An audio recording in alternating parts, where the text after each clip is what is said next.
Hello everyone, चलिए देखते हैं कल का मार्केट कहाँ मूव कर सकता है, क्या अप्रोच होना चाहिए हमारा कल के लिए।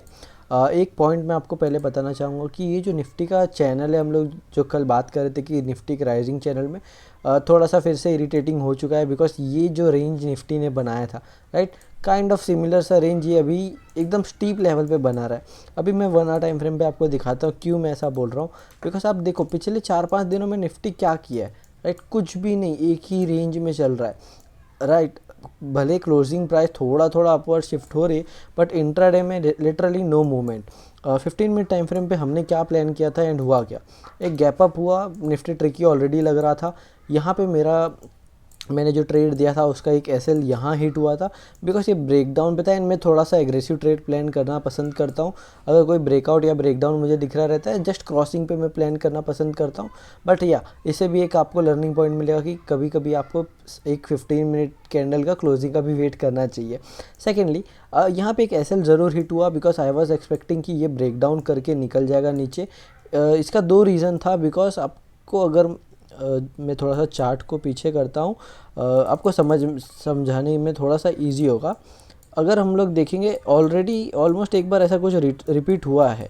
बैक साइड अगर हम देखेंगे, I think so this day, okay, यहाँ पे निफ्टी ऊपर था अच्छा खासा 22,700, राइट, ये मई का है। एंड अच्छे खासे लेवल से बहुत अच्छी खासी सेलिंग आई एक अप ट्रेंड में से। तो सेम एक्सपेक्टेशन मेरा आज के लिए भी था कि हो सकता है, पॉसिबिलिटी है कि निफ्टी जो ट्रेंड लाइन सा बना के इस समय चल रहा है वो ब्रेकडाउन करके कुछ मूवमेंट कर देगा। एंड हमने कल बात भी किया था कि अगर ब्रेकडाउन होता है तो हम लोग को 200-250 पॉइंट का एक ट्रेड मिल सकता है आने वाले टाइम में पोजिशनल बेसिस पे। तो यहाँ पे वॉलीटिलिटी में एक एसएल हिट हुआ एंड बहुत ही ज़्यादा crazy you can say. Because मैंने देखा 100 रुपये का प्रीमियम जो था वो विद इन अ सेकेंड 140-150 चल रहा था पुट साइड का। एंड बहुत ज़्यादा क्रेजी वॉलीटिलिटी था, राइट। तो अब यहाँ पे सेकेंड चीज़, हाँ, उन्होंने प्रॉफिट किया होगा जो इसको एज अ सपोर्ट कंसिडर करके बाइंग किया। बट ज़्यादा कुछ मुझे लगता है गेन मिला नहीं होगा इतने हिस्से में, बिकॉज पूरा टाइम मार्केट साइडवेज था। अभी हम लोग क्या प्लान करेंगे निफ्टी के लिए, एक सिंपल सा चीज़ समझो कि निफ्टी इस समय इसी रेंज में है। अगर आप एक स्कैल्पिंग के लिए सोचते हो, आप एक स्कैल्पर हो, तो आप एक सिंपल सा गेम खेल सकते हो कि रेजिस्टेंस पे आया तो सेलिंग अपॉर्चुनिटी देखो, सपोर्ट पे आया तो कहीं बाइंग अपॉर्चुनिटी देखो। आप इसके हिसाब से ट्रेड कर सकते हो। अगर थोड़ा सा डायरेक्शनल ट्रेंड कैप्चर करने वालों में से हो कि नहीं मुझे निफ्टी में ट्रेड करना है तो 100-150 पॉइंट चाहिए, ऐसा पोजिशनल बेसिस पे मैं ट्रेड करता हूँ, then we have to wait for the closing about this channel, right. अगर ऊपर साइड क्लोज करे या फिर नीचे साइड क्लोज करे तो ही हम लोग को एक क्लियर डायरेक्शन पता चलेगा कि अभी मार्केट कहाँ मूव करना चाहता है। बिकॉज ये जो रेंज है ये भी एक ट्रिकी रेंज हो चुका है। ये जब तक यहाँ बना रहेगा, इसी रेंज में फंसता रहेगा, तो हम लोग वो छोटे छोटे टारगेट के लिए प्लान कर सकते हैं इसके लिए।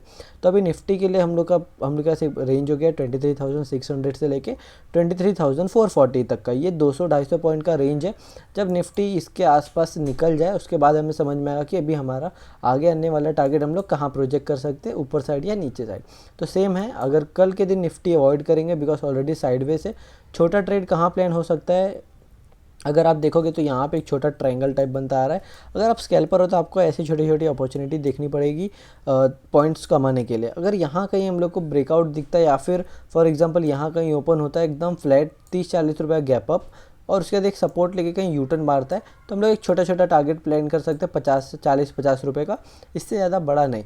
अगर हम लोग ज़्यादा से ज़्यादा ट्रेल भी करेंगे तो इसी जोन तक करेंगे, उसके आसपास से हम लोग प्रॉफिट बुक करना प्रीफर करेंगे। बिकॉज जितने हिसाब से ये अभी करेंटली चल रहा है वॉलीटिलिटी में, हो सकता है कि फिर से यहाँ से रिवर्स हो जाए।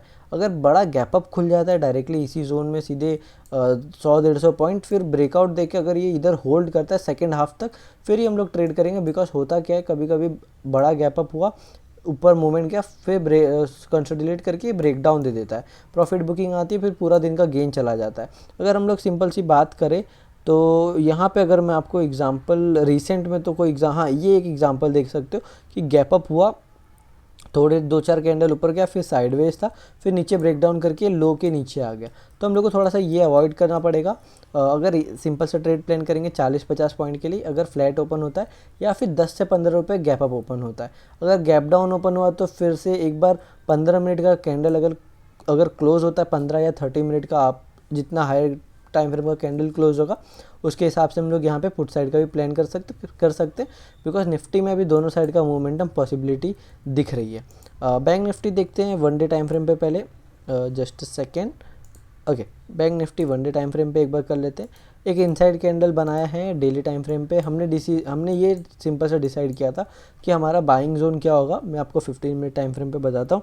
अभी एक इनसाइड कैंडल बना है, तो एक तो हमारा जो कंडीशन है वो बैंक निफ्टी फुलफिल कर रहा है कि एक रेंज बना रहा है, बिकॉज ये जो मोमेंटम यहाँ पे आया, अब जितना ये रुकेगा एंड फिर ब्रेकआउट देगा तो उतना अच्छा खासा ये ट्रेंड को अपने आप को कंटिन्यू कर पाएगा। अभी एक चीज़ सिंपल सा समझो, ये प्राइस एक्शन आपको देख के तो याद हो जाना चाहिए, क्योंकि इतना मल्टीपल टाइम रिपीट हो रहा है मार्केट में। यहाँ से फॉल कैसे आता है मैं आपको बताता हूँ। अभी यहाँ से एक बड़ा गैप अप खुला, सेलिंग आई। हमने कुछ प्लान किया था कि अगर यहाँ तक सेलिंग आती है तो कुछ रिवर्सल प्लान करेंगे। ये सपोर्ट लिया, यहाँ से रिवर्स हो गया, राइट। अभी इसने प्राइस पैटर्न क्या बनाया है, यहाँ पे सेलिंग आई है, ये ऊपर की तरफ गया स्लो एंड स्टडी, फिर यहाँ पे रुक रहा है। अभी दो चीज़ हो सकता है, या तो अब आप यहाँ पे कल RSI भी ट्रैक करना, बिकॉज मैं नहीं बोलूँगा कि ये रेंज हमारे लिए पॉजिटिव है, नो डाउट पॉजिटिव है, बट अगर ये रुकता और सेकेंड हाफ में ब्रेक करता है तो अगर ये खुलते ही ब्रेकआउट देके बड़ा रैली करा, then I am not interested. Because क्या होता है कभी कभी कि यहाँ पे आपको एक डाइवर्जेंस मिलेगा फॉर श्योर। बहुत बार मैंने देखा ऐसा होते हुए, ऐसा कुछ पैटर्न का ब्रेकआउट हो और फिर एक डाइवर्जेंस यहाँ पे आपको कहीं दिख रहा है, ठीक है, ऐसा कोई डाइवर्जेंस, और फिर सेलिंग आ जाती है अच्छी खासी, एंड आपको वहाँ पे आप फंस जाओगे बेसिकली, एंड आप एग्जिट नहीं कर पाओगे या फिर बड़े लॉसेस हो जाएंगे। अब मैं ये क्यों बोल रहा हूँ, अगर मैं आपको 3 जून का आई थिंक जो एग्जांपल लेंगे तो बहुत इजी रहेगा, राइट। ये आपको समझ में आएगा। बड़ा गैप अप हुआ था मार्केट में, रेतो की ये तो कुछ ज़्यादा ही बड़ा था, 1700 पॉइंट से ज़्यादा का गैप अप हुआ। गैप अप ओपन हुआ, सेलिंग आई, फिर मार्केट देखो स्लो एंड स्टडी सेम इस जोन पे एकदम ब्रेकआउट देके आया। अगर आप अभी का पिक्चर देखोगे तो आपको नहीं लगता कि थोड़ा सा ये सिमिलर है? अगर लगता है तो आप कमेंट में मुझे येस करके बोल सकते हो। बट आप सिंपल सा देखो कि यहाँ पे आपको एक सेम पैटर्न देखने को मिल रहा होगा। अभी bank Nifty all time high पे है, ऑलमोस्ट सेम पैटर्न बना है, तो it can be A tricky part. अगर कल बड़ा गैप डाउन खुल गया तो फिर हम लोग को ये जोन ब्रेक होते हुए भी दिख सकता है, बट हमें एक सेलिंग का ट्रेड मिलेगा। कब मिल सकता है? यहाँ पे हम लोग का एक ट्रेंड लाइन है, एकदम स्टीप ट्रेंड लाइन है, ठीक है, एंड यहाँ पे से एक ट्रेंड लाइन आ रही है। तो हम लोग सिंपल सा प्लानिंग करेंगे कि यहाँ पे अगर ब्रेकआउट हो रहा है तो होने दो। हम लोग का बाइंग जोन होने वाला है 52,000 के ऊपर, ठीक है, क्योंकि ये साइकोलॉजिकल लेवल है, तो हो सकता है यहाँ पे भी डायरेक्टली ओपन हो जाए फिर सेलिंग आ जाए। तो हम लोग सिंपल सा प्लान करेंगे, एक बड़ा गैप अप अगर होता है तो हमारे फेवर में अच्छी बात है। यहाँ पे हम लोग को फॉर श्योर एक डाइवर्जेंस मिलेगा।